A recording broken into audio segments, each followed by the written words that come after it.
الحمد لحضرة الجلالة والصلاة والسلام على أفضل الرسالة وعلى آله وأصحابه الذين هم أهل الفضل والعدالة. أما بعد، فأعوذ بالله من الشيطان الرجيم. بسم الله الرحمن الرحيم. فقد قال الله تبارك وتعالى في كلام العظيم: ولتكن منكم أمة يدعون إلى الخير ويأمرون بالمعروف وينهون عن المنكر. وقال الله عز وجل في مقام الآخر: يا أيها الذين آمنوا اتقوا الله وقولوا قولا سديدا يصلح لكم أعمالكم ويغفر لكم ذنوبكم ومن يطع الله ورسوله فقد فاز فوزا عظيما. إنا عرضنا الأمانة على السماوات والأرض والجبال فأبين أن يحملنها وأشفقن منها وحملها الإنسان إنه كان ظلوما جهولا. ليعذب الله المنافقين والمنافقات والمشركين والمشركات ويتوب الله على المؤمنين والمؤمنات وكان الله غفورا رحيما. إن الله وملائكته يصلون على النبي يا أيها الذين آمنوا صلوا عليه وسلموا تسليما. اللهم صل على محمد النبي الأمي وآله وبارك وسلم. يا حي يا قيوم برحمتك أستغيث، لا إله إلا أنت برحمتك أستغيث. سبحانك لا علم لنا إلا ما علمتنا إنك أنت العليم الحكيم. حضرات علماء کرام، مشایخ عظام، د اسلامی امارت اکابرینو، مسئولینو، مجاهدینو، قدرمندو، مشرانو، محترمینو، د پکتیا تاریخی ولایت او د سرشندونکو او د استشهادیانو ټاټوبي او د دې ولایت مقام جناب حضرت مولانا محمد علی جان حفظه الله تبارک و تعالی او بیا د دې ولایت مسئولینو ټولو بلا استثناء او اکابرین مشایخ علماء کرام او تاسو راغلو ملمنو در ټولو په اجازه.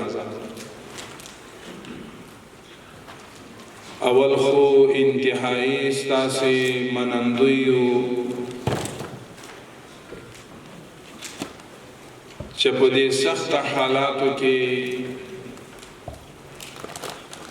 دا الله تعالی د دین او د نظام په خاطر تاسو دلته راغلی یاست. الله دې دا ستاسو راتلل خپل دربار کې قبول او منظور وګرځوي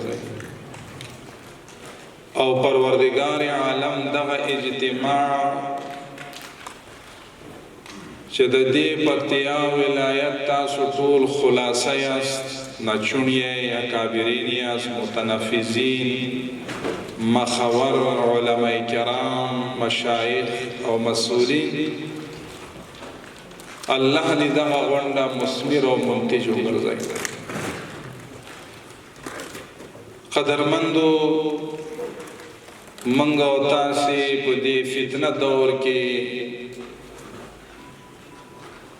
په دې پرفتن دور کې چې د تور او د سپین تمیز او امتیاز نکیږي، داسې دور کې اوسېږو.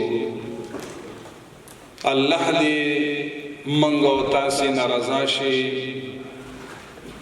او د الله د نظام د علمبرداري او د الله د قانون د نافذ او د تنفيذ د پاره الله مونږ تاسې ټولو ته توفیق نصیب وګرځوي. قدرمندو مشرانو، علماء کرامو، مجاهدینو، دا د لوی خوشحالي او د سرور خبره ده چې نن موږ او تاسې د حریت او د ازادۍ په فضا کې یو ستر غونډه لرو. دا د الله فضل او کرم ده. یو صحابي و، هاغه دور او هاغه وخت مجازي لوی ابر قدرت قیصر او کسرا ول. نو د قیصر باچا ته مخامخ یو صحابي ولاړ ده او هغه دغه صحابي نه پوښتنه کوي چې لما بعثتم ولما بعث صاحبكم هذا. تاسو او تاسو صاحب محمد رسول الله صلی الله علیه وسلم دغه دنیا ته دا هلي ځلې کوئ، دا جدوجهد کوئ، دا خلق در باندې تور لګئ. څوک درته ساحران وایي، څوک درته وحشان وایي، څوک درته کاهنان وایي. آخر دا تاسو خپل هدف نه پرېږدئ، مقصد او غرض مبعوثیت ستاسو څه شی؟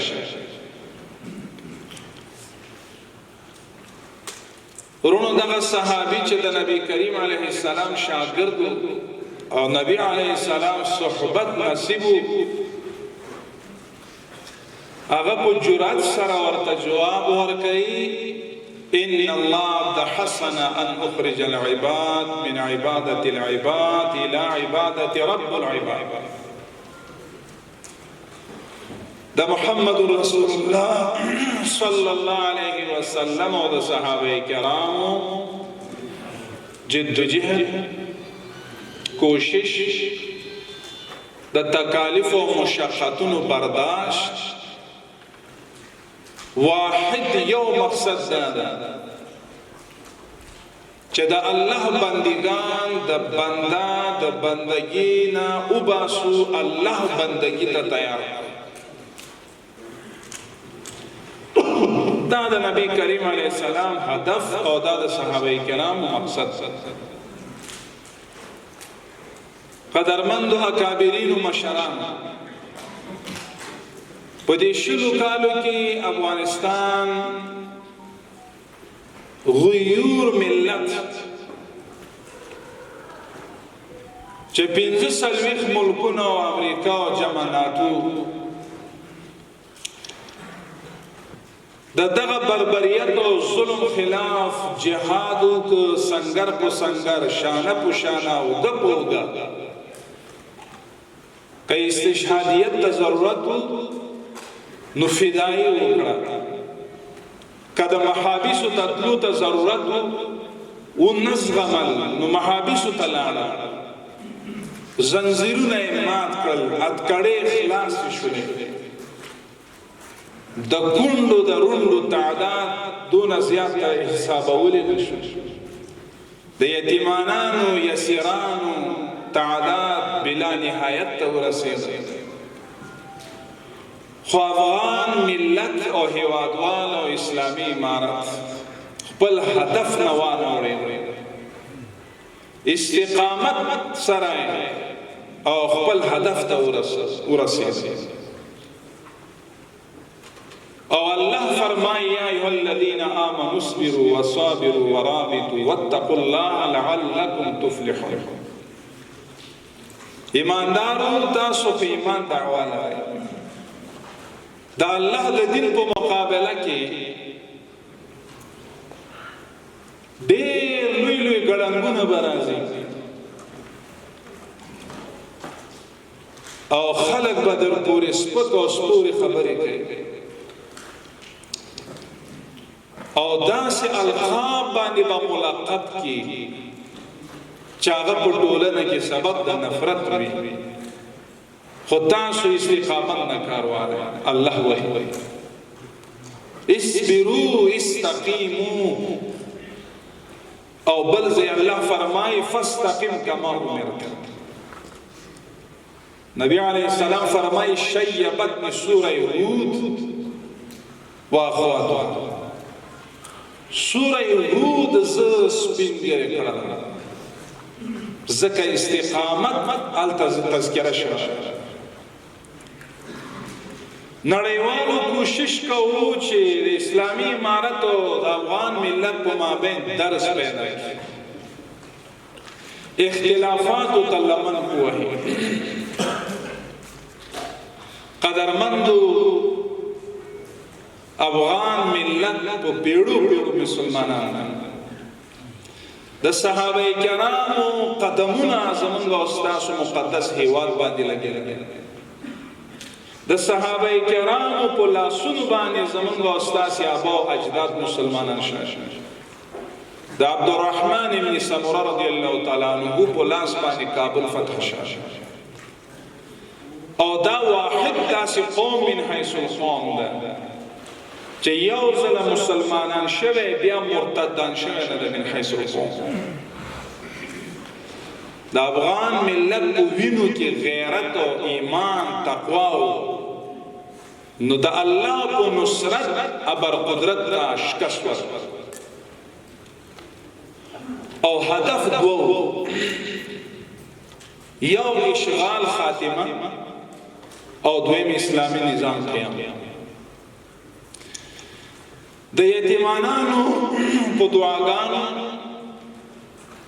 د شهیدانو د قربانی په برکت، د شيوخ او د علماء د فتوا په برکت، د افغان ملت د قربانی په برکت الله زمون وطن آزاد کړ. الحمدلله. وس لباس نوی کاسیات عاریات ممیلات مائلات. کزنانا حق دوی دیتا وی چې اجنبی سره په یو چوکې باندې کینا لباس ما استعمالوا. دا نه افغان ملت مانی، نه زمون کلتور مانی، او نه زمون دین دا مانی. او هغه حق چې الله او رسول الله صلی الله علیه وسلم ورکړي. امیر المؤمنین حفظه الله تبارک وتعالى ورعاه فرمان 2 میاشت وړاندې ابلاغ شو چې باید افغانستان کې زمون خويندې په بدو دی ورنه کېسو. مہر یوازې د دغه نجلۍ حق د هغې ته دې ورکړی شي. په میراث کې فللذکر مثل حظ الانثیین بالکل نیم په نیمه. داسې حق په دنیا کې نشته. که هغه حق څوک غواړي چې اجنبي جنۍ ناسي او اجنبي ګیره کوي او په پتلون کې ګرځي، که دغې د ترقي وي دې ته نه اسلام ترقي وي، نه زموږ ملت ترقي وي، نه زموږ دین دې ته اجازه ورکوي. او که موږ اسلامي امارت وي اسلامي نظام به وي. قدرمندو نو نړیوالو ته مونږ دا غږ کوو تعامل کوئ خو مساوي. او موږ خپل دین لرو، خپل قانون لرو، خپل اقدار لرو، خپل ملت لرو، خپل فرهنګ لرو، خپل کلتور لرو. د دینه موږ څوک نه شاړو. او دریمه خبره عزیزانو، امر بالمعروف نهي عن المنکر. په 415 ولسوالیو کې ټول علماء کرام محتسبین معیار دا ټاکلی چې فارغ عالم وي. او فارغ عالم دې دپاره وي چې زمون په وجه باندې الله زمون دین او زمون نظام بدنام نه کړي. ځکه اسنا د دشمن د طرف نه داسې څوک اشخاص داخل شوي وي هغه د امر بالمعروف په نوم باندې اسلام بدنامول غواړي. موږ هغې ته اجازه نه ورکوو. او تاسو علما یاست. نبی علیه السلام چې مکه معظمه ته تشریف فرما شو او هجرت یې وکړ نو بیت المقدس طرف ته منځونه کول کنه. نو حکمت څه؟ حکمت دا و چې دغه فکر او ذهن سازي اول وکړي او بتدریجا داسې وشي چې اساسي مشکل حل کړي. قد نرى تقلب وجهك في السماء. نبی علیه الصلاة والسلام چې کله مبعوث شو، عرب هغوی عاملین د شراب ملک نه ول، خو شراب په اول ځل باندې حرام شوی، بلکې منافع ذکر شوی او اضرار هم ذکر شوی، خو بیا ویلي چې فيه منافع للناس، بیا فرمایي وإثمهما أكبر من نفعهما، بیا حرام نشو. په دې ټولنه کې اصلاح راوسته. بیا چې کله موس حالت ته صحابه ورسېدل نو الته بیا شراب اثر بیا حرام نه کړ. بیا فرمایي یا ایها الذین آمنوا لا تقربوا الصلاة وانتم سکارى، بیا حرام نشو. بیا عمر فاروق رضی الله تعالی عنہ ویلي چې دا سوچه حرام شي نو دا نیمه نه زیات هغه ټولنه کې اصلاح راغله کنه. صحابه پوه شو چې کله موس کې نقصان راځي نو بیا موږ شراب نوش نه کوو. په دریم ځل باندې الله تعالی بیا حرام کړ بتدریجا. قدرمند اوس داسې نه ده چې بتدریجا موږ او تاسو شراب حرام کو، اوس قطعي طور باندې حرام کو، خو حکمت به کار واخلو. الله قرآن کې ذکر کوي یدبروا. نو مفسرین وایي تدبر څه ته وایي؟ چې د شروع د عمل نه اول د هغې په عاقبت باندې سوچ وکړي چې دا ثمره شر دی او که خیر دی.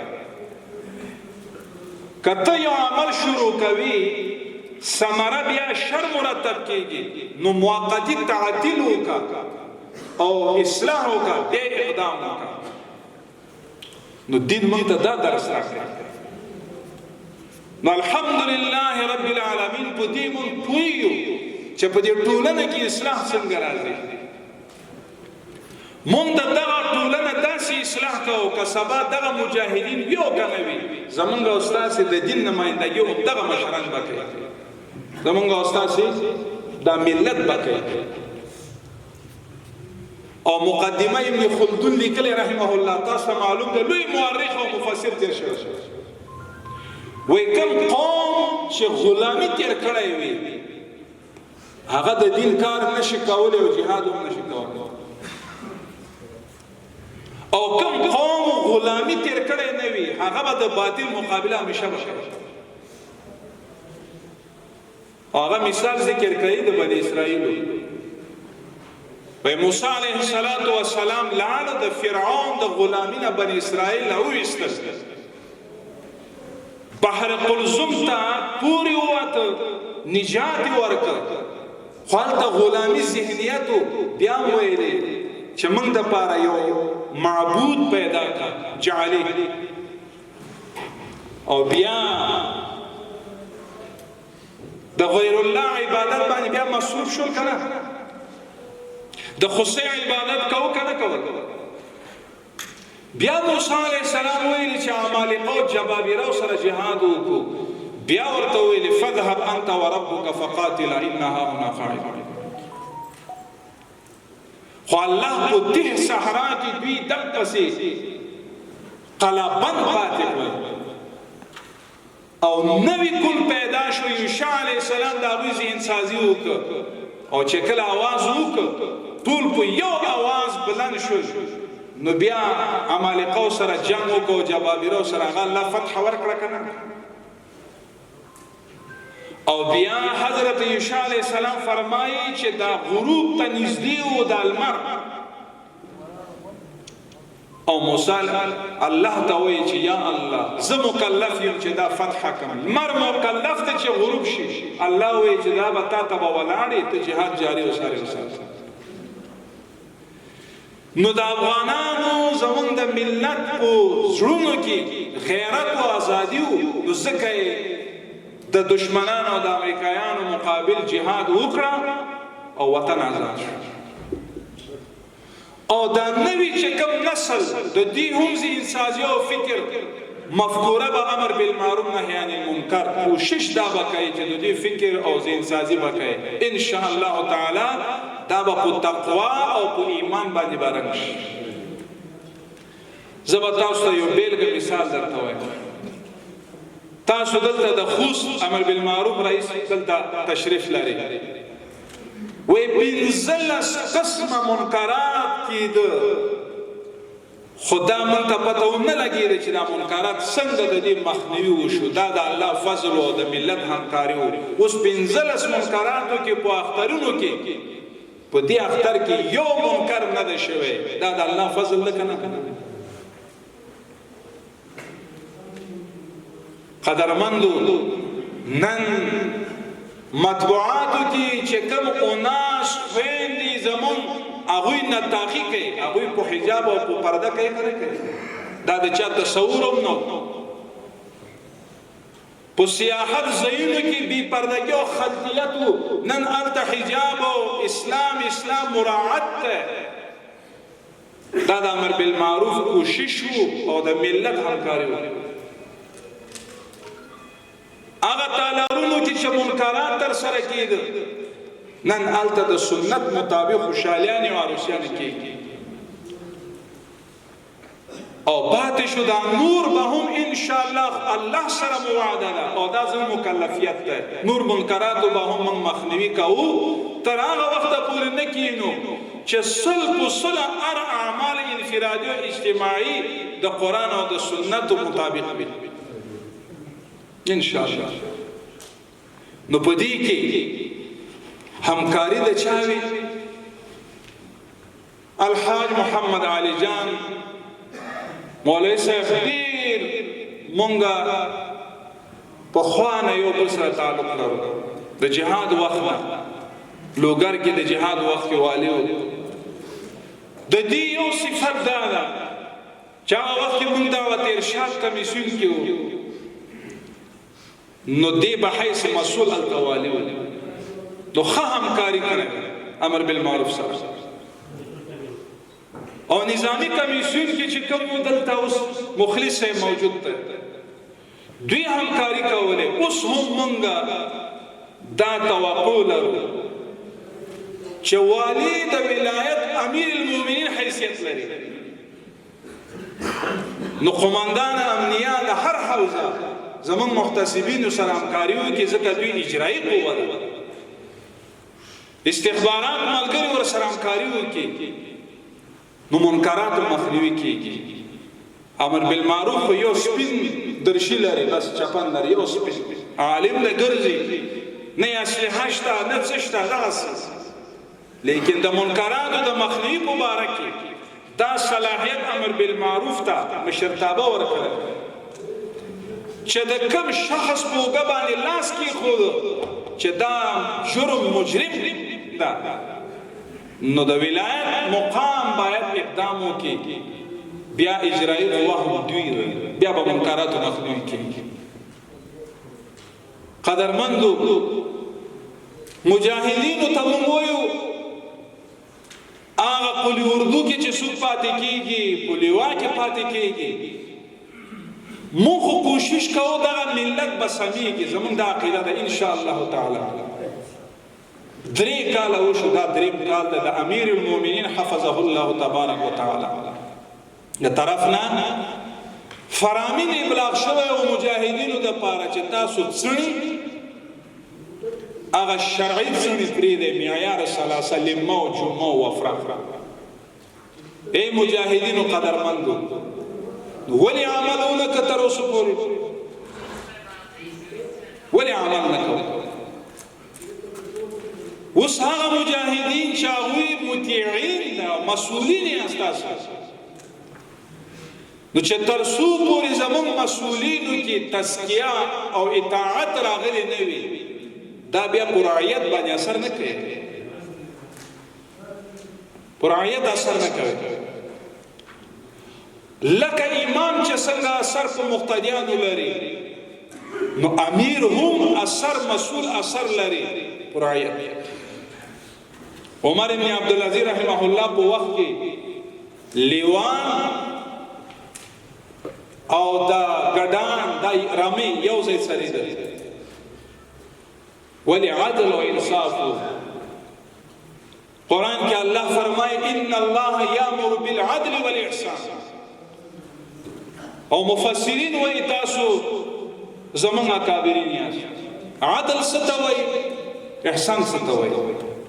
عدل دې ته وایي چې د ولس کارونه مسؤل ته متوجه شي او په انصاف او په عدل سرته رسوي په وخت. دا یې عدل وایي. احسان څه ته وایي؟ احسان دې ته وایي چې د الله حکم متوجه شي او په صحیح توګه سرته رسوي. دا غیر احسان وایي. من احسان یا رسول الله؟ احسان څه شی ده؟ ان تعبد الله كأنك تراه فإن لم تكن تراه فإنه يراك. نو گویا دلته هم حقوق العباد او هم حقوق الله ده. عدل حقوق العباد، احسان حقوق الله. قدرمندو نو مجاهدینو کچرتا دغه ته د کنټرول شو هغه خبرې څوک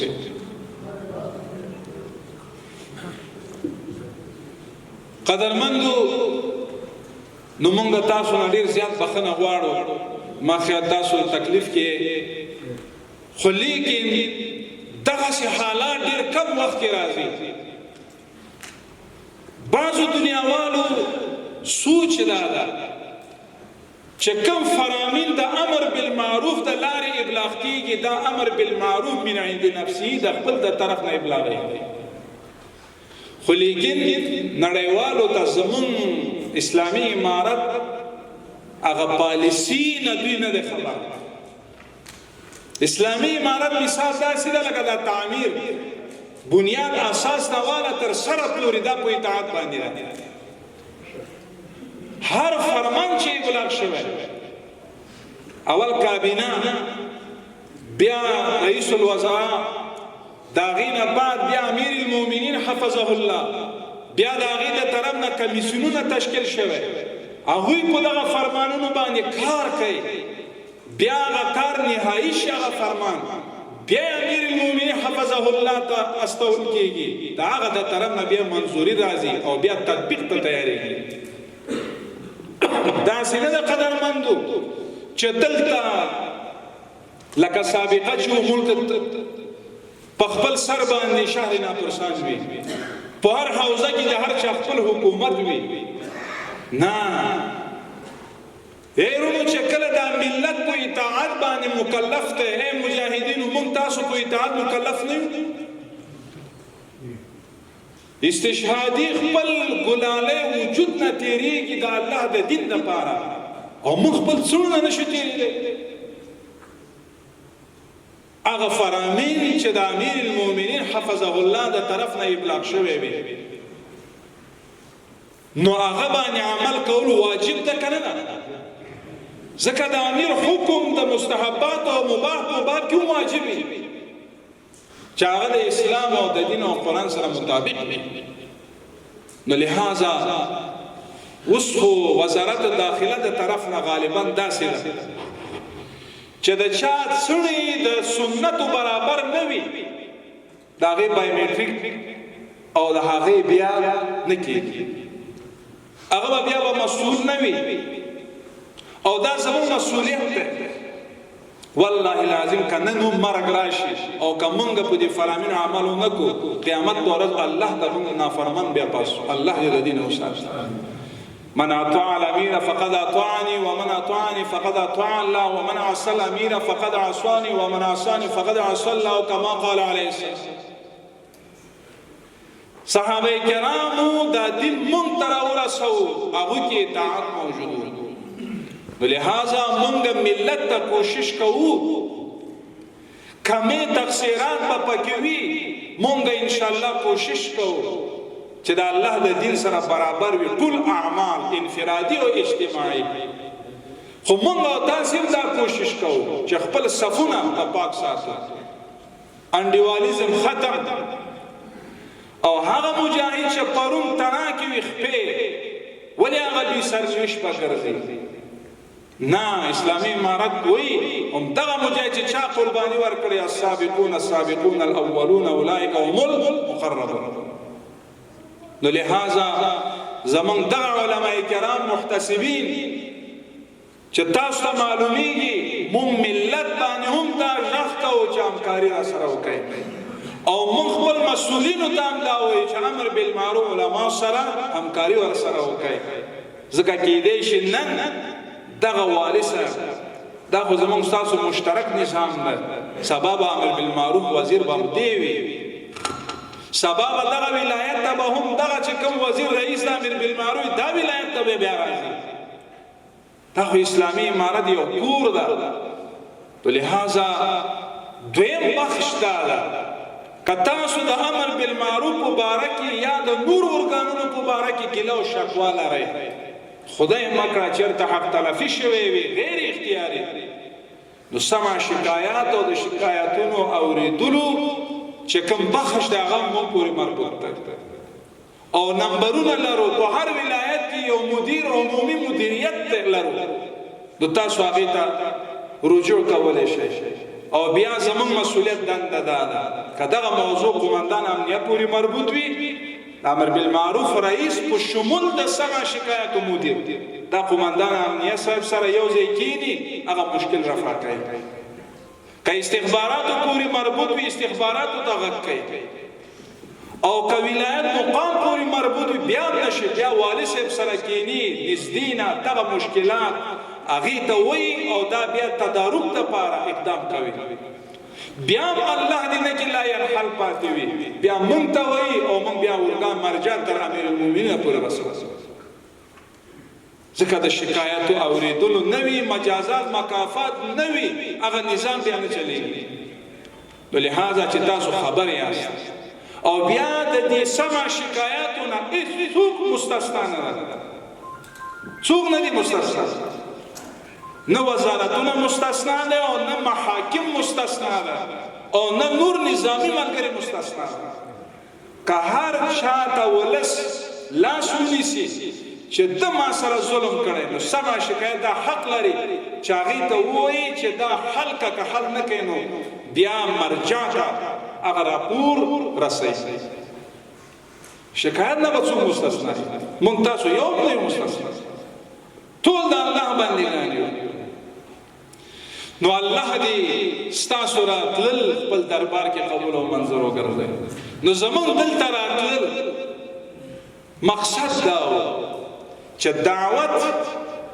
دا د ټولو مسؤلیت ده خصوصا د علماء کرام د منبر او د محراب د لارې علماء کرام او د مدارسو د لارې امر بالمعروف نهي عن المنکر وکړي تاسو ټول علماء قرآن کې الله فرمایل ولتکن منکم امه يدعون الى الخير ويأمرون بالمعروف وينهون عن المنکر اے علماء تاسو نه زه پوښتنه کوم مؤدبانه چې الله امر په قرآن کې ذکر کې او چې تاسو سره ځواک طاقت حکومت هم وي او قرآن معیار ته چې موږ وګورو نو دغه امر څه معنا ده نو تبا د لاس په طاقت به منا کوي که نه کوي کنه دا به کوي چې د الله خبره کېږي را نږدې شي لکه تبلیغیان نه من رأى منکم منکرا فلیغیره حکومت سره ده کنه ده فإن لم يستطع فبلسانه علماء خطیبانو پورې مربوط ده کنه فإن لم يستطع فبقلب عام ولس مسلمانانو ته مربوط ده خو ذلك اضعف الایمان نو دا ټول مسؤلیت ده بلهذا زمون امر بالمعروف کم ځای کې کوم نه تقصیرات کیږي نو تاسو مونږ ته ډېر په اخلاص او صمیمیت مونږ ته ویلی شئ بیا مونږ ته پته ولګي نو مونږ به بیا ان شاء الله تعالی خپل هدف به بیا مونږ اصلاح کوو خپل اعمال به اصلاح کوو بلهذا مسؤلیت د هر چا ده نو نظامی ملګري خپل په لیکو کې باید اصلاح راولي دغه مسؤلین خپل افراد باندې نظر واچي او موږ کوشش کوو هغه ملت په مابین هیوادوالو په مابین کې معاشره او ټولنه کې اصلاح راوړو. دشمنانو تبلیغ ته تاسو غوږ مه نیسئ او که غوږ ونیسئ حقایقو باندې به وتلو. اوس دا راپور دا نن دوی نشر کړ حقوق بشر والا. زه تاسو ته د دې ځای نه وایم د الف نه تر یې پورې هېڅ حقیقت نه لري، هېڅ حقیقت نشته.